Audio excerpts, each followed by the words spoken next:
Salut à toute l'équipe de Ciné-Son, du forum de Ciné-Son. Ici c'est Epsilon et je vais vous faire une petite vidéo sur la grande trouvaille qui va révolutionner la 3D pour les possesseurs de vidéoprojecteurs Sony, notamment VW90, VW95ES et HW30ES. Car en fait nos deux valeureux techniciens et bricoleurs avertis qui sont Firebird et puis John ont donc fait un câble qui nous permettra de brancher un module, un kit en fait le kit 3D des modules RF Optoma, et aussi qui est compatible aussi avec le HW30 notamment et les autres que j'ai cités précédemment, le kit Monster Vision. Donc là aujourd'hui on va plus s'attarder sur le kit RF d'Optoma. Alors en fait la recette est simple, hein. Pour avoir une 3D sans ghosting sur le HW30 de Sony, il vous faudra donc une paire de lunettes Optoma que voici. Voilà, donc on peut voir ici quand même qu'elles sont un petit peu moins foncées, pardon parce que je perds ma lampe, que les Sony. C'est quand même un petit peu mieux. Donc pour ceux qui ne connaissent pas, parce que j'avais déjà fait des petites photos en fait du kit Optoma quand j'avais le HD83. Alors si ma lampe voulait bien tenir, ce serait quand même mieux. Alors j'ai un petit souci technique, je vais résoudre ça. Voilà. Donc du coup voici les lunettes Optoma. Avec ici, hop, juste là, exactement. Hop, je vais y arriver. Voilà, ici on a donc la recharge USB ici, et on a également en fait ici le bouton power là qui reste allumé, des lunettes. Elles sont, je trouve, assez larges. Donc les Monster Vision sont exactement les mêmes, hein, puisqu'elles sont basées sur les modèles Optoma. Donc voici les lunettes d'Optoma qu'il vous faudra. Et bien sûr, il vous faudra aussi ce fameux module RF. Donc le petit module en fait d'Optoma. Voilà, ici on voit ici juste au-dessus la rangée de diodes. Donc on a ici une petite entrée pour du jack et le port USB également connectable sur un PC ou autre. Et en fait ce petit module, donc qui a sa prise jack juste ici, va nous permettre de brancher le troisième élément qu'il nous faut pour avoir de la belle 3D sur les Sony, ce câble. Donc ça, on est sur un prototype qui a déjà de la gueule, je trouve. Enfin moi j'adore hein, tout ce qui est proto comme ça en bricolage, et surtout quand ça marche. Donc on a en fait, pour qu'il soit compatible avec les Sony, d'un côté un câble RJ45, donc pour le brancher directement, pour enlever notamment dans notre cas avec ce module RF, on ne pourra pas utiliser le kit 3D de Sony qui était fourni avec, contrairement en fait au module Monster Vision qui permettra en fait de garder son module, son kit 3D Sony, puisque le module en fait du Monster Vision comprend un petit adaptateur qui permet de transformer le signal en fait infrarouge du kit Sony en radiofréquence, et ce qui permettra en fait bien sûr pour ceux qui prennent le Monster Vision, qui n'est pas notre cas ce soir, parce que là on est plus sur le système Optoma, mais pour ceux qui veulent prendre le système Monster Vision, alors, ce sera l'avantage quand même de pouvoir avoir entre guillemets ces lunettes Sony, en plus des lunettes Monster Vision ou Optoma.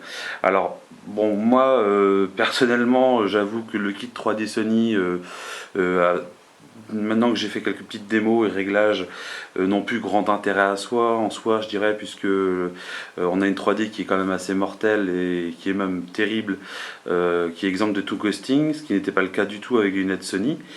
Donc ce câble, donc fait par Firebird, que je salue au passage, avec des conseils de John, permet en fait de brancher ce petit module RF Optoma. Alors hop, qui est ici, voilà, et en fait il suffit simplement de mettre le jack. Alors, on va essayer de le faire parce que c'est pas évident quand on n'a qu'une main, hop, qui est prise pour l'appareil, puisque je n'ai pas de pied, voilà, et là il est fixé dedans.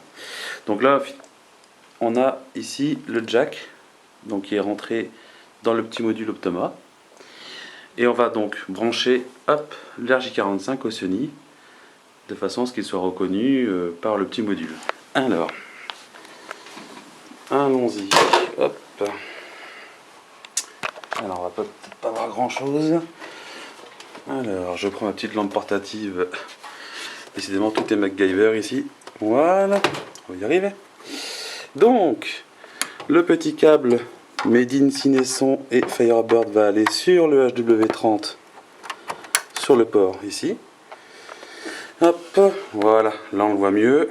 On voit bien que le câble est fourni et hop, ça descend et on a le petit module ici que je vais rester là. Voilà, le petit module RF.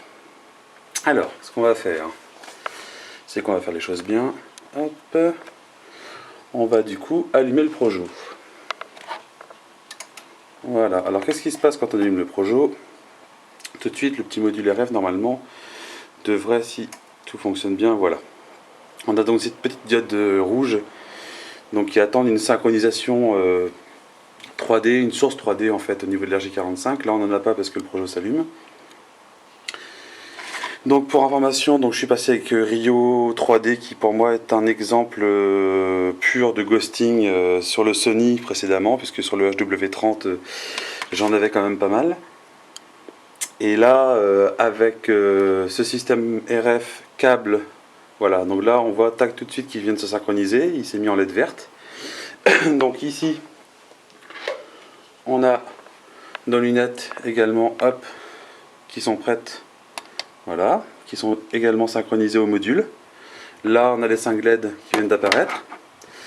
Alors en fait, ce que j'avais du mal tout à l'heure, pour ceux que ça intéresse, et je pense qu'il y en aura, on va faire ça en vidéo. Je vais essayer de gérer un peu mieux l'éclairage.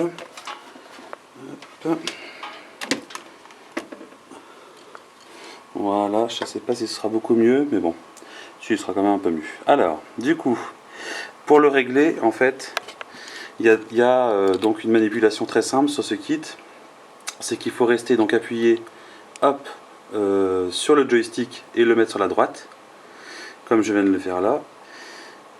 Et en fait on a du coup un menu qui va, enfin un menu, on a un choix en fait au niveau des LED qui nous permettra en fait de choisir plusieurs réglages, et notamment nous ce qui nous intéresse dans ce menu là, voilà, on a ici 2, vous voyez, 3.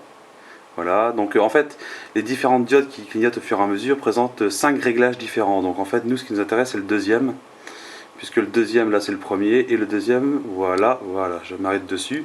Le deuxième, en fait, va plus servir pour tout ce qui concerne en fait le délai et le timing. Donc on peut soit régler la luminosité, en fait, ici, avec les petites LED, plus ou moins, hop, importantes, sur les lunettes. Voilà. Donc là on est en diode un petit peu orangé jaune. Donc moi au niveau des réglages j'étais sur le 3 parce que j'ai trouvé ça quand même pas mal au niveau pour effacer totalement le ghosting en fait. Et on a aussi la possibilité sur le haut, si on va vers le haut et bas, tac. Alors bon, je vais le refaire quitte à dérégler le mien que je viens de le faire tout à l'heure. Donc voilà, plus on reste appuyé sur le haut, plus on va augmenter le timing. Donc on voit que les LED ici commencent à s'allumer de plus en plus. Voilà, là on est donc 3e et ça va augmenter comme ça jusqu'à arriver sur les 5e. Donc le but du jeu bien entendu c'est de trouver le meilleur réglage, de jouer avec les deux paramètres. Donc celui que moi que j'ai trouvé idéal c'est de le laisser sur 1. Alors maintenant ça peut peut-être être différent suivant les modules RF et lunettes, donc je ne ferai pas de généralité sur l'Optoma. Mais en tout cas voilà donc le kit avec le câble ici Cineson. Voilà, le kit Optoma, donc le petit module RF Optoma qui est là, les lunettes Optoma, et du coup on a une 3D avec le HW30 ici qui est franchement mortel. Donc sur ce, je vous souhaite de passer une bonne soirée. Je vais uploader la vidéo maintenant pour que vous la mettiez sur le forum. Et je vous dis à bientôt, ciao les gars!